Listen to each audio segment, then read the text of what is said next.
Diário espiritual de uma mãe de família, preparado por Mayre Michel Philippon Op.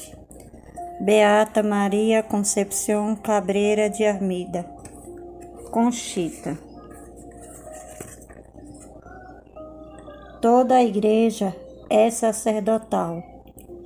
Cristo, único sacerdote, suscitou uma igreja, um povo inteiro de sacerdotes, sacramento de salvação para o mundo. Vós sois uma raça escolhida, um sacerdócio régio, uma nação santa, um povo adquirido para Deus. 1 Pedro 2:9. Esta visão da igreja interiormente sacerdotal é um dado essencial da doutrina espiritual de Conchita, 50 anos antes do Vaticano II. Há almas consagradas com a unção sacerdotal e há também no mundo almas sacerdotais que, embora sem a dignidade ou consagração do sacerdote, têm uma missão sacerdotal. Se oferecem em união comigo ao Pai para a imolação que Ele desejar. Estas almas ajudam poderosamente a Igreja no campo espiritual. Os sacerdotes imprescindivelmente devem ser vítimas, devem se converter em dom, renunciando a si mesmos e oferecendo-os puros ao meu Pai, em união comigo e entregando-se também em doação pelas almas, como eu. Diário, 8 de janeiro de 1928. Sacerdote espiritual. Contudo, se o sacerdócio de Cristo é único, a participação é diversa. O sacerdócio espiritual é caráter e carisma de toda a comunidade eclesial. O sacerdote ministerial perpetua a oblação de Cristo ao realizar a Eucaristia, in persona Christi, e desta maneira possibilita a toda a Igreja exercer o sacerdócio espiritual ao oferecer Cristo realmente presente no meio de seu povo, e assim oferecendo-se junto a Ele.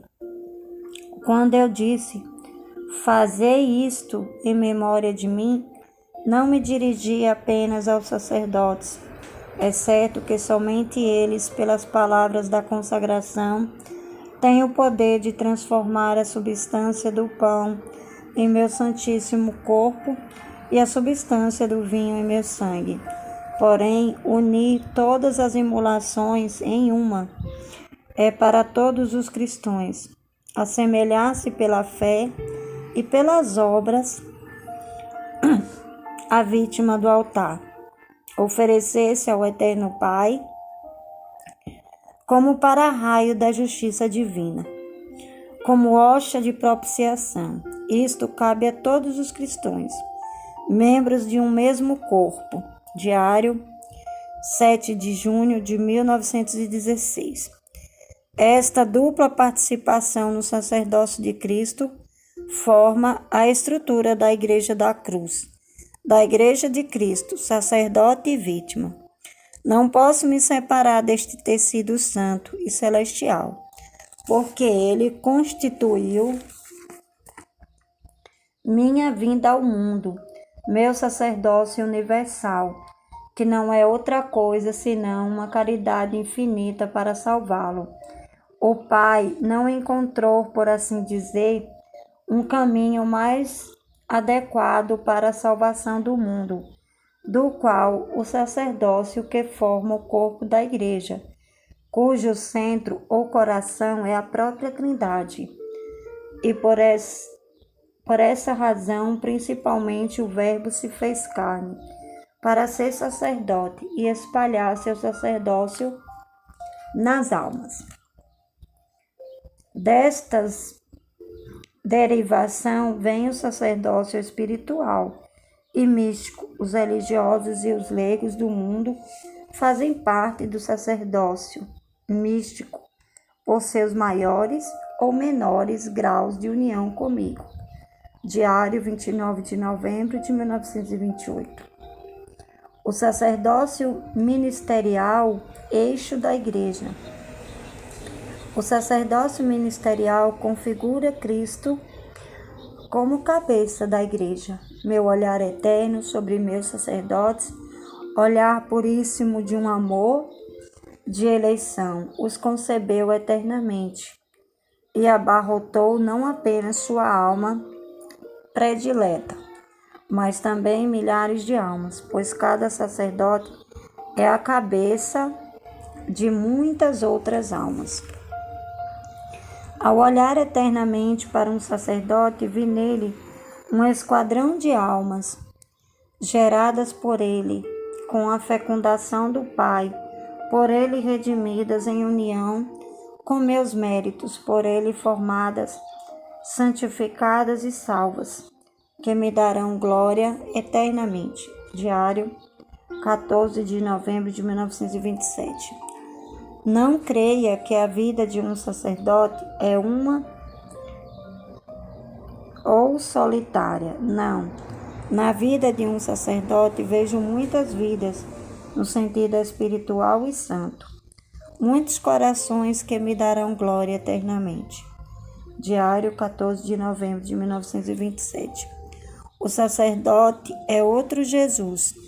Na atual crise de perca da identidade sacerdotal, a mensagem de Conchita é de uma amabilidade palpitante. Ao tornar a natureza humana, tornei-me de amor pelo homem, por carregar o sangue do homem, a fraternidade com o homem, e unidas as duas naturezas, a divina e a humana, divinizei o homem pelo contato com o Verbo, elevando-o da terra para que aspirasse ao céu.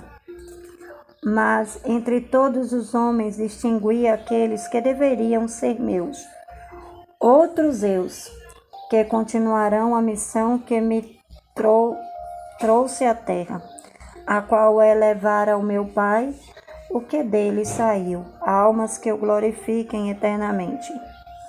Diário, 11 de janeiro de 1928. Nunca terminaria de dizer o que os sacerdotes são para mim. Minhas mãos, meus cooperadores, meu próprio coração, e o centro de inúmeras almas. No sacerdote vejo o reflexo de meu Pai. Vejo a mim mesmo e o Espírito Santo.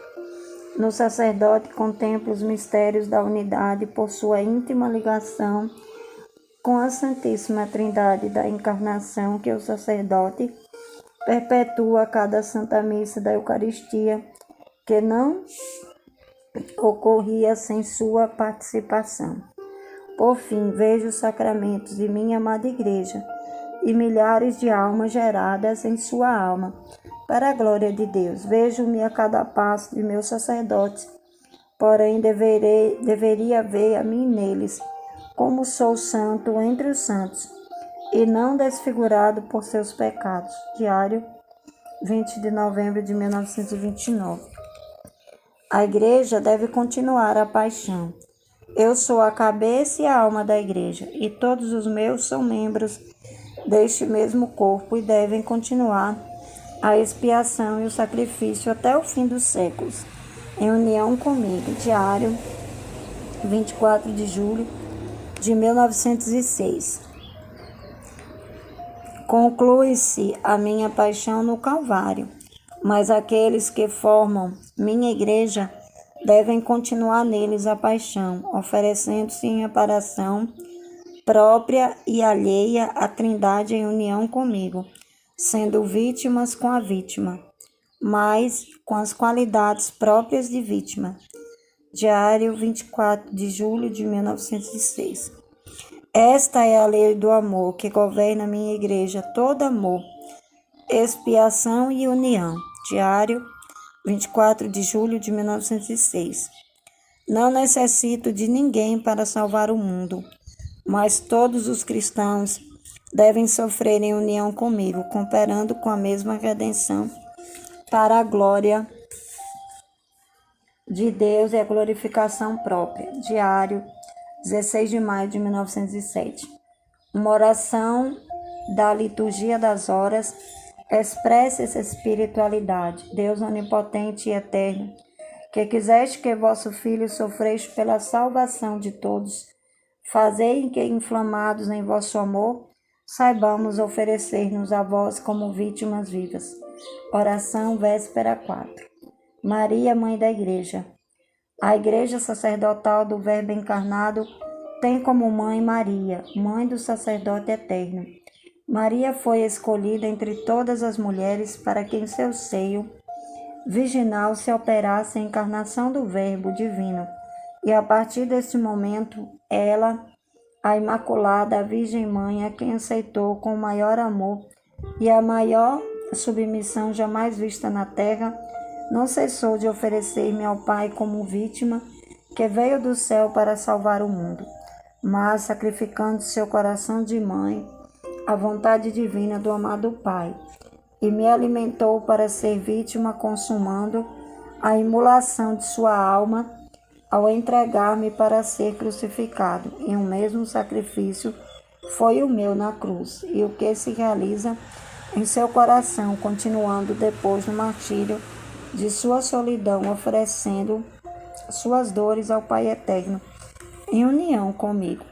Quando deixei o mundo, quando me afastei de meus discípulos, deixei Maria, representando-me em suas virtudes, em sua ternura, em seu coração, eco fidelíssimo do meu e elemento necessário para a fundação da minha igreja, bem como para o sustento espiritual dos meus apóstolos e primeiros discípulos. A igreja nascente se apoiou em Maria e ela sustentou com suas dores, virtudes, orações e amor. Por isso, ao enviar o Espírito Santo aos meus apóstolos, não excluí Maria, mesmo ela estando plena de graça, cheia do meu Espírito. Foi com o propósito de que a igreja tivesse como rainha, de que os sacerdotes a considerassem indispensável, de que a eles e aos fiéis não lhes faltasse o calor e a proteção de uma mãe. Diário, 6 de abril de 1928. A Igreja do Espírito Santo. O Verbo encarnado, por sua morte e ressurreição, congregou os homens para constituí-los misticamente em seu corpo, comunicando-lhes seu Espírito. O Espírito Santo é o mesmo na cabeça e nos membros, e assim ele dá vida a todo o corpo, o une e move, sendo nele o princípio da vida, a alma do corpo místico. É o Espírito Santo quem governa a igreja, desde que parti, e o enviei após minha ascensão. Diário, 4 de março de 1894. Ao Espírito Santo que realizou a encarnação, deveria pertencer o fruto desta encarnação, que é minha igreja. A ele pertencia iluminar, dar sentido, inflamar, fortalecer e dar vida da graça. Diário, 29 de janeiro de 1915. Da riqueza doutrinal de Conchita sobre a Igreja do Espírito Santo, indicaremos somente 3 aspectos. O Espírito Santo é a alma das estruturas.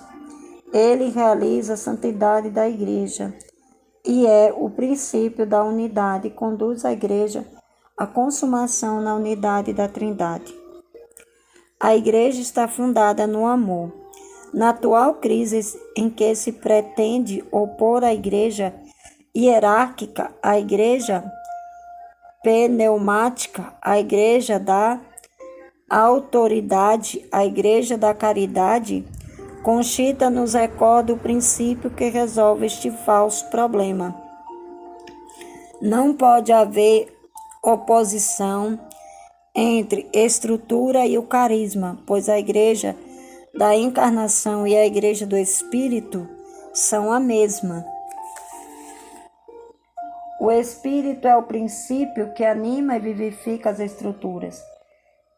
Eu necessitei de apenas uma coisa para estabelecer minha igreja na terra, sobre um fundamento indestrutível. Sabe qual foi? O amor. Somente o amor, porque minha igreja deveria ser fundada, crescer e se desenvolver no amor. E pelo amor que seu coração, suas artérias, sua alma e sua vida. O amor significa o Espírito Santo, todo amor. Por isso faz aquelas perguntas memoráveis que serão lembradas em todos os séculos. A qual seria o chefe supremo da minha amada igreja, e que ainda repercutem no coração de todos os papas. Tu me amas mais que estes, e tendo meu coração de Deus homem se assegurado deste amor, entreguei ao amor meus amores, isto é, as almas, e somente isso que o Papa precisa ter, e é somente isso que eu lhe peço. Pois o amor o torna pai, e o pai nada pode fazer sem amar, porque mesmo em seus rigores é amor, somente amor. Perceba a ternura do meu coração para com todas as almas, mas veja esta pergunta terníssima que fiz a São Pedro: se ele me amava para lhe dar o mundo redimido, não se dirigia apenas ao primeiro chefe das almas, mas muito especialmente também a todos os meus sacerdotes. Entreguei-lhes a igreja comigo e em mim, a todos os sacerdotes que a compõem, desde o primeiro ao último, e o Papa delega suas faculdades envoltas em amor paternal às suas ovelhas favoritas e amadas aos seus sacerdotes que formam comigo e com ele apenas um Jesus Salvador das almas. O Papa é o primeiro a ter sua transformação em mim, na unidade da Trindade, a quem meu Pai deu o mais excelente de sua fecundação, a quem o Verbo eu fui entregue para que me represente na igreja, na mais perfeita transformação em mim.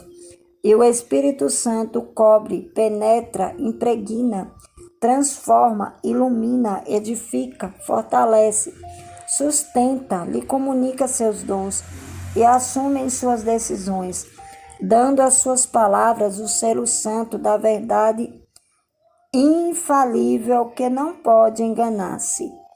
Mas tudo isso exigia apenas uma condição: amor, amor, amor. 3 vezes me assegurei deste amor. Apenas uma alma amorosa é digna de me representar, de levar a fecundação do Pai, que é amor, a semelhança e a personificação do Verbo feito carne, amor, e do meu espírito, amor. E todo este conjunto de amor une na unidade da Trindade inefavelmente a cabeça da minha igreja.